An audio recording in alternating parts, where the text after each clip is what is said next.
बिस्मिल्लाहिर्रहमानिर्रहीम। अस्सलाम वालेकुम नाजरीन, मैं हूं बाबर हयात और आप देख रहे हैं 24/7 उर्दू न्यूज पर।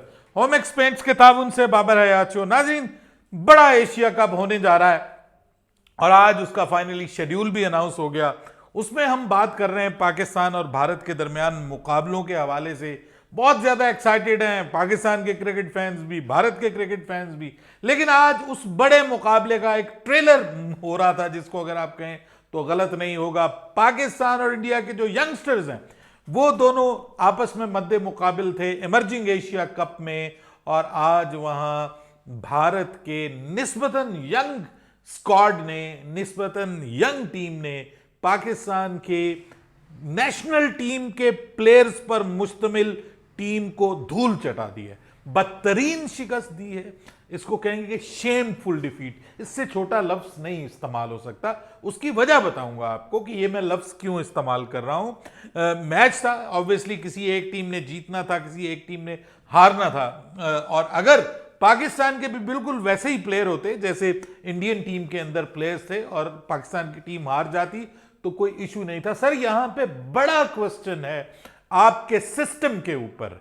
जिस सिस्टम में आप बड़े बड़े खिलाड़ियों को टीम के अंदर लेके आते हैं और टीम में बगैर किसी प्रॉपर सिस्टम के लेके आते हैं, बगैर किसी सिस्टम से निकाल के, जिसको आप कहते हैं ना प्रॉपर एक सिस्टम के थ्रू आप लेके आते हैं और पिक एंड चूज करते हैं। जब वो खिलाड़ी भारत के सिस्टम के तहत सिलेक्ट हुए हुए खिलाड़ियों के मद्दे मुकाबिल आते हैं तो वो फिर एक्सपोज्ड होते हैं।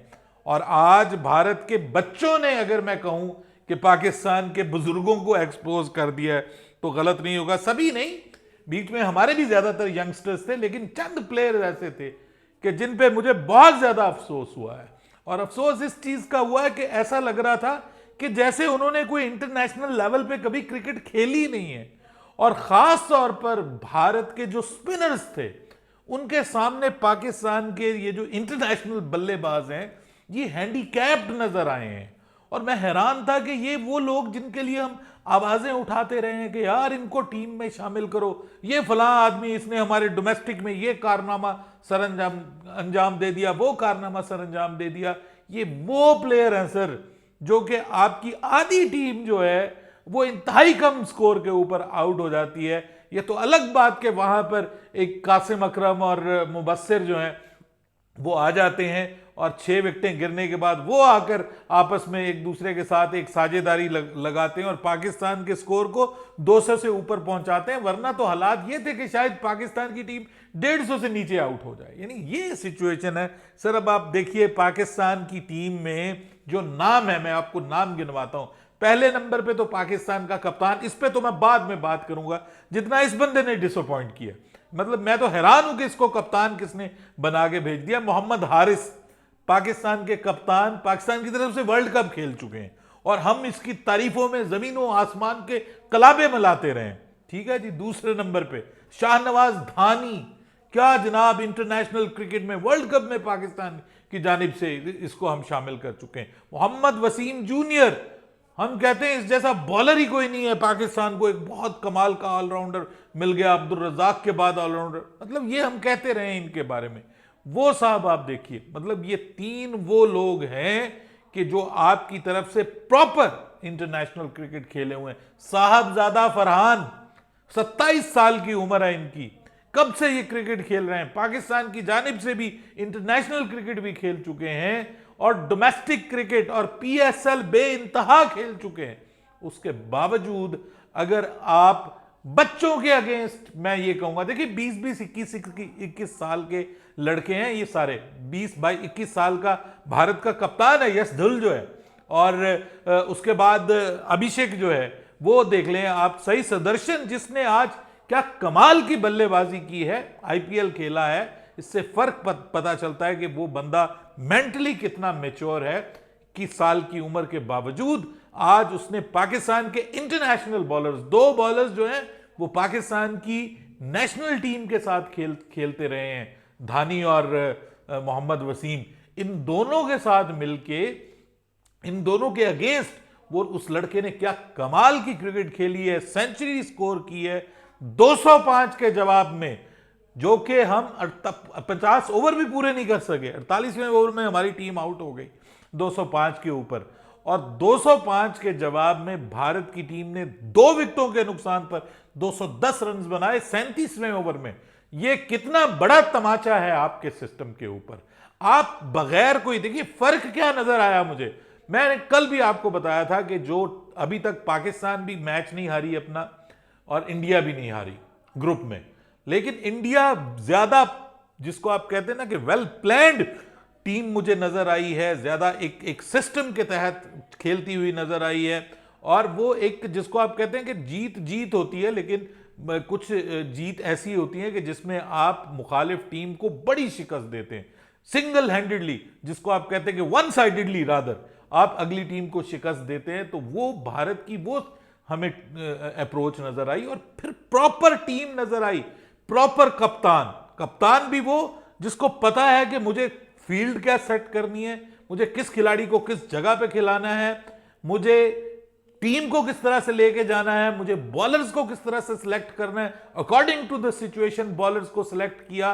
स्पिनर्स को जितनी मदद पिच से मिल रही थी, प्लस जिस तरह से स्पिनर्स अपनी स्किल्स का जो है वो इजहार कर रहे थे, तीन स्पिनर्स का जो है वो इस्तेमाल किया गया। एक वो सिद्धू था, एक अगर मैं बात करूं तो मुझे अभी, क्योंकि यंगस्टर्स हैं तो सभी के नाम याद नहीं है, लेकिन सभी प्लेयर्स जो हैं वो देखिए सभी ने कमाल का जो है वो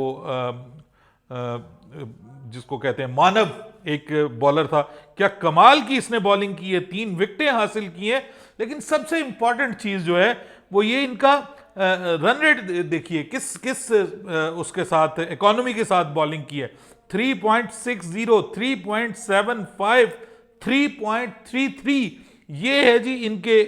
अभिषेक बॉलिंग कर रहे थे, उसके बाद मानव बॉलिंग कर रहे थे, और उसके बाद सिंधु, ये तीनों ने बॉलिंग की है और तीनों ने कमाल की बॉलिंग की। और फिर उनके फास्ट बॉलर, सबसे बड़ा प्रॉब्लम जो मुझे नजर आया कि हमारे इंटरनेशनल लेवल के, जिनको हमने आसमान पे उठाया हुआ है, 2 fast bowlers Mohammad Wasim junior और शाहनवाज धानी, उनके मुकाबले में एक जो है वो जो कि हंगर गेकर जो है, क्या कमाल की उसने बॉलिंग की है जी। 5 विकेटें हासिल की हैं 5 पर, उस पिच के ऊपर जिस पे स्पिनर्स के आगे पाकिस्तान के बल्लेबाज, मुझे तो समझ नहीं आ रही थी कर क्या रहे हैं।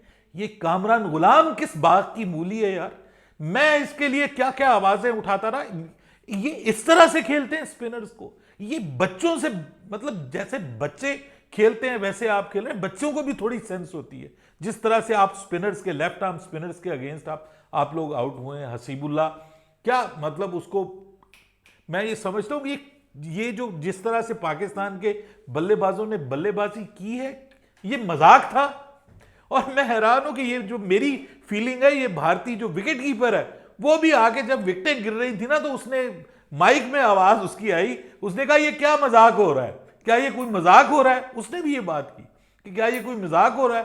यानी ये किस तरह की क्रिकेट आप खेल रहे हैं। फिर अगर आपकी इस पूरी टीम में मुझे कोई बंदा सेंसिबल नजर आया है ना, और जिसको कप्तानी मिलनी चाहिए थी, वो कासिम अकरम था, जिसको कप्तानी का तजुर्बा था, जो पाकिस्तान की जानिब से अंडर 19 की कप्तानी कर चुका है। वो कासिम अकरम जो है, उसको आप कप्तान नहीं आपने बनाया, आपने मोहम्मद हारिस को बना दिया, जिसको ये पता है कि मेरी टीम इस वक्त नीचे लगी हुई है, और वो इंतहाई बेवकूफाना किस्म की शॉट खेल के आउट हो रहा है, वहां पे अपनी विकेट को थ्रो कर रहा है। अरे भाई, कौन से तुम 50वें ओवर में आए हो जो तुम छक्के लगा रहे हो। यहां पे तुम्हें जो 49वें ओवर में आए हुए हो या 50वें ओवर में, यहां पे तुम्हें भाई आराम से खेलने की जरूरत है। अपनी टीम को आगे लेकर के जाओ। जिस बंदे को प्रॉपर क्रिकेट ही खेलनी नहीं आती यार, मतलब जिसको डिफेंस नहीं करना आता, अटैक करना जो जानता है सिर्फ, यानी जो टुल्ला है रियल मीनिंग्स में, आपने उसको कप्तान बना दिया, उसको डिफेंस नहीं करना आता।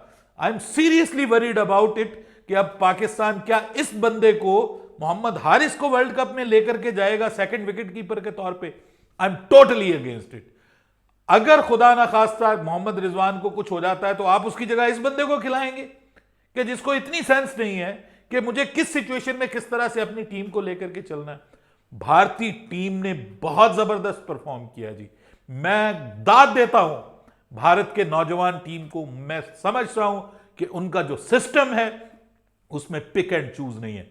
प्रॉपर एक सिस्टम के तहत लड़के नीचे से ऊपर आते हैं, स्कूल से लेके, क्लब से लेके, उसके बाद अपनी जो एसोसिएशन से ऊपर आते हैं। वो प्रॉपर एक सिस्टम बनाया हो, उसमें कोई सिफारिश नहीं चलती। उनको पता है कि इन लोगों ने हमारे मुल्क की नुमाइंदगी करनी है। इन लोगों ने ये नहीं है कि फलां इलाके से डाल लो, फलां इलाके से यहां का कोटा, यहां का कोटा।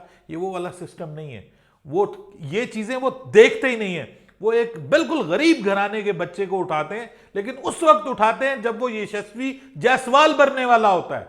उस वक्त वो टीम में लेके आते हैं उसको, ऐसे नहीं लेके आते उसको, प्रॉपर एक सिस्टम के तहत आगे लेके आते हैं।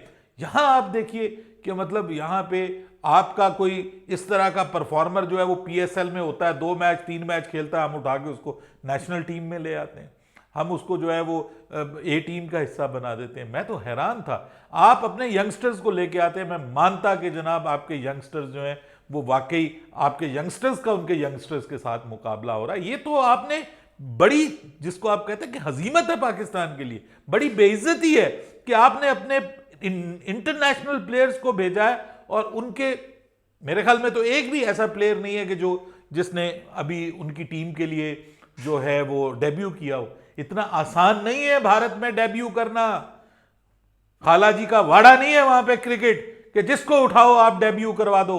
वहां पे जान लगती है, वहां पे मेहनत लगती है, और जब मेहनत करते हैं ना लोग तो फिर वहां पे बड़े बड़े बल्लेबाज बनते हैं। जब आप 205 रन बना के देंगे और फिर आप एक्सपेक्ट करेंगे कि भारत की टीम जिसकी बल्लेबाजी उसका स्ट्रांग पॉइंट है वो आपको आसानी से जाने देगी। उन्होंने आपको बदतरीन शिकस्त दी है 8 विकेटों से। ठीक है, आप सेमीफाइनल में पहुंचे हुए हैं, ठीक है, आपका सेमीफाइनल में अब श्रीलंका के साथ मुकाबला होगा, भारत का बांग्लादेश के साथ मुकाबला होगा, लेकिन आई एम नॉट श्योर कि ये किस तरह से without any plan, without any proper coaching, पता नहीं किसको कोच बना के भेजा हुआ है, वो क्या समझा के इनको भेज रहा था बाहर से। Really really disappointing. बहुत बुरा पाकिस्तान ने खेला है। होपफुली कि ये आज इनका बुरा दिन हो और ये बुरा खेले हों, अदरवाइज भारत ने तो पाकिस्तान को पिछाड़ कर रख दिया है। बिल्कुल जमीन आसमान का फर्क नजर आ रहा है दोनों टीमों की अप्रोच के अंदर, कप्तानी के अंदर, प्रॉपर प्लानिंग के अंदर, इवन फील्ड सेटिंग के अंदर, बॉलर्स के इस्तेमाल के अंदर। हमने जो बॉलर्स का इस्तेमाल किया, अगर वो भी मैं आपको बताऊं तो आप हैरान रह जाएंगे कि जिसको बॉल करवानी चाहिए थी उसको कम बॉलें दी गई हैं। मुझे तो लगता है टीम के अंदर भी कुछ इस किस्म का है कि फलां को आगे ना ले आऊं, कहीं मैं पीछे ना चला जाऊं, कुछ इस किस्म का भी मामला चल रहा है। सो ये चीजें जो है ना, यही चीजें पाकिस्तान को पीछे करती हैं और भारत को आगे करती हैं। हम बड़ी टीम से उम्मीदें लगाए बैठे हैं, यहां छोटी टीम ने तो गुल खिला दिए। अब देखते हैं बड़ी टीम क्या कारनामा सर अंजाम देती है। अपनी राय दीजिएगा कमेंट सेक्शन में। बाबर हयात को इजाजत दीजिएगा। अल्लाह हाफिज।